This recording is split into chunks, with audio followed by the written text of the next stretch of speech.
Hello friends, welcome to my channel of medical matters. मैं doctor A K. Srivastava हूँ, public health expert, और आज हम आपसे बात करेंगे डेंगू या डेंगू फीवर के बारे में। ये बात करना इस समय ज़रूरी है क्योंकि लखनऊ में ऑलरेडी आउटब्रेक हो गया है।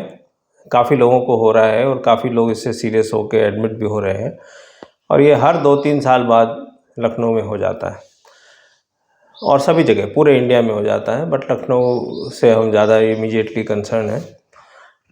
डेंगू एक तरह का वायरल फीवर है जो एक फ्लैवी वायरस से होता है। इसको हम let's say call it dengue virus. ये 4 तरह का होता है, 1 2 3 4। एक वायरस से हमें एक ही तरह की इम्यूनिटी होती है, दूसरे वायरस से हम फिर बीमार हो सकते हैं, और जब एक के बाद दूसरे वायरस से होते हैं तो ये सीरियस डिजीज़ हो सकती है। वायरस डिजीज़ है, इसका इलाज नहीं है, सिर्फ सपोर्टिव ट्रीटमेंट दिया जाता है, इसलिए बचाव बहुत ज़रूरी है। ये एक आदमी से दूसरे आदमी में एडीज़ मॉस्किटो की बाइट से फैलता है, और जिसको फीवर होता है वहाँ से ये वायरस लेता है, दूसरे में इंजेक्ट करता है, और वहाँ पे कुछ दिन बाद फिर से उसको डेंगू फीवर हो जाता है। तो ये इसकी ख़ास बात है। दूसरा, अभी हमें ये समझना है कि डेंगू होता क्या है, कैसे पहचाने हम इसको। तो इसमें सडन ऑनसेट फीवर का, बहुत अचानक से फीवर आ जाता है, तेज़ फीवर विद हेडेक के साथ और सर्दी के साथ। मसल पेन में और जॉइंट पेन्स में बहुत दर्द होता है, जिसकी वजह से मूवमेंट रिस्ट्रिक्ट हो जाता है, और इसको ब्रेक बोन फीवर कहते हैं। ये इतना दर्द करता है।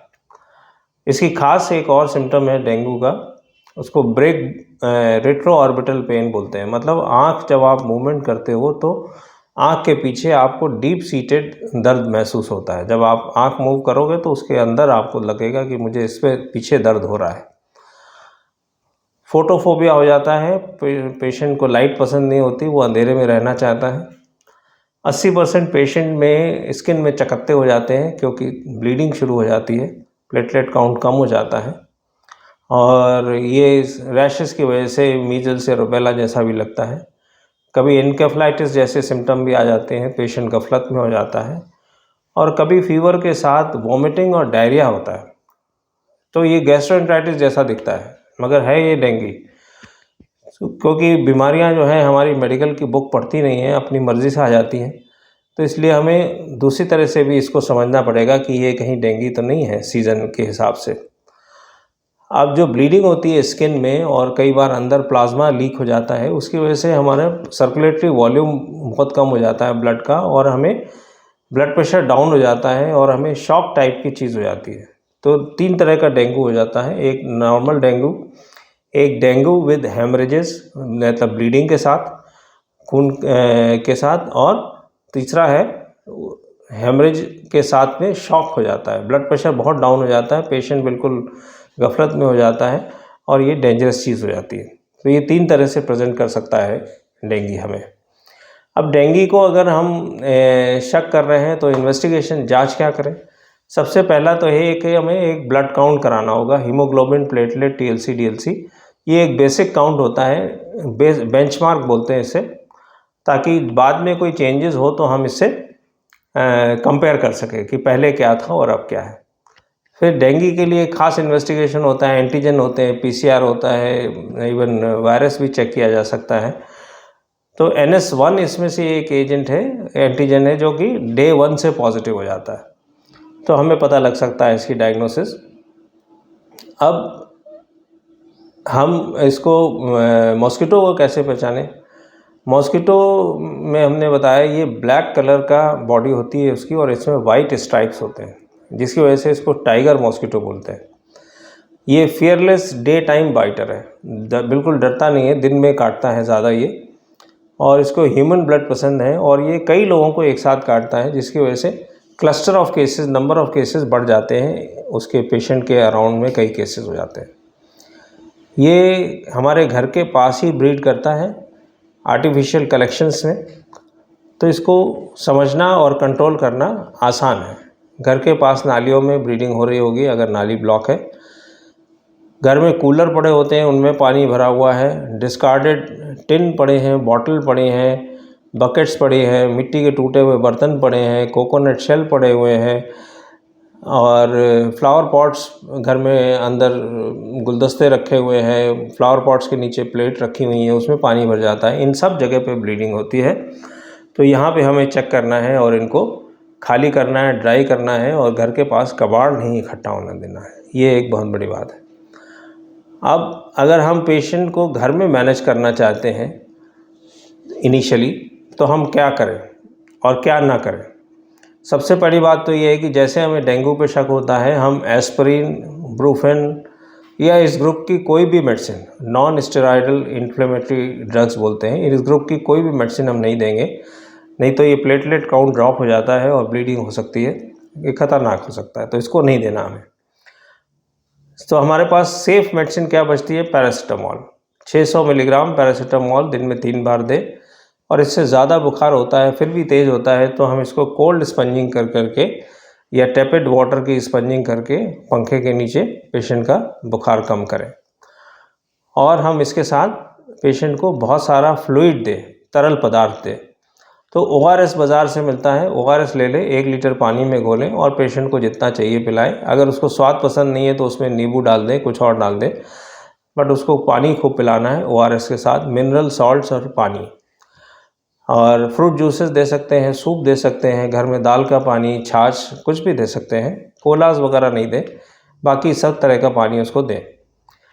टी ले सकता है, कॉफ़ी ले सकता है। और ब्लड प्रेशर चेक करें।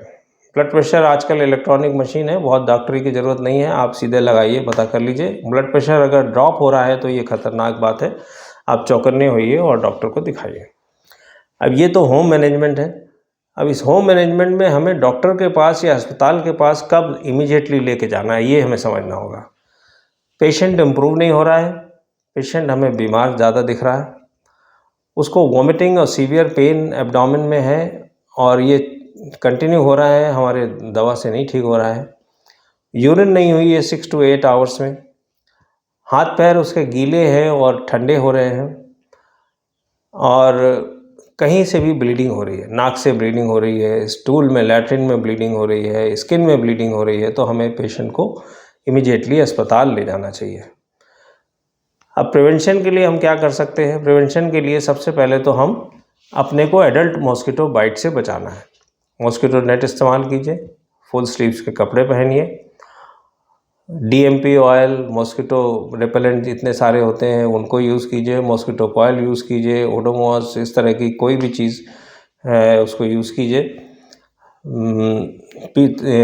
नीम की पत्तियाँ जलाइए, कुछ करिए, मच्छर से बचाइए। फॉगिंग होती है तो फॉगिंग को करवाइए रिक्वेस्ट करके, और फॉगिंग टाइम में खिड़की वगैरह खोल दें ताकि घर के अंदर भी वो फॉग आ जाए और ये मरे।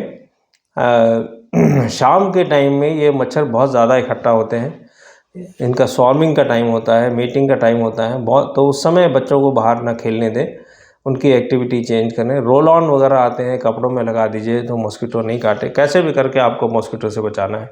दिन में बच्चा सो रहा है तो उसको मॉस्किटो नेट के अंदर सुलाएं। एक तरह की वैक्सीन होती है जो इंडिया में अभी लाइसेंस नहीं है, सैनोफी पास्चर ने बनाई है, TYD CYD TDV बोलते हैं, बट ये इसकी 4 डोजेज़ लगती हैं, 3 डोजेज़ 6-6 महीने पे, बट ये इंडिया में अवेलेबल नहीं है, तो इस पर हम भरोसा नहीं कर सकते। हमें सिर्फ डिपेंडेंट होना है, पानी नहीं इकट्ठा होने दें घर के पास, नालियों में, घर के अंदर। हर हफ्ते में ख़ास बात यह है कि मॉस्किटो का जो एग और लार्वा होता है उसको पूरी लाइफ साइकिल बनने के लिए कम से कम 7 से 8 दिन लगते हैं। तो हफ्ते में एक बार अगर हमने क्लीन कर दिया, ड्राई कर दिया, तो हमें मॉस्किटो ये नहीं हो पाएगा। दिल्ली गवर्नमेंट ने इससे कंट्रोल किया था डेंगू को। 10 मिनट 10 हफ्ते और 10 बजे 10 मिनट लगाइए अपने घर में हर हफ्ते, 10 हफ्ते तक लगातार। चारों तरफ ये ब्रीडिंग देखिए, जहाँ जहाँ मैंने बताई हैं, इनको ड्राई कीजिए, सुखाइए और सूखने दीजिए, और तब आप इसको मॉस्किटो ब्रीडिंग रोक सकते हैं। तो ये कुछ खास बातें हैं और ये हम बिल्कुल कर सकते हैं। अगर कम्युनिटी और नगर पालिका साथ दे तो हम डेंगू को बहुत आसानी से कंट्रोल कर सकते हैं और अननेसेसरी लॉस नहीं होगा लाइफ का। Take care, thank you for your precious time. और कोई भी क्वेरी हो, कुछ भी हो तो आप कमेंट में पूछिए, हम आपको बताएंगे। Thank you.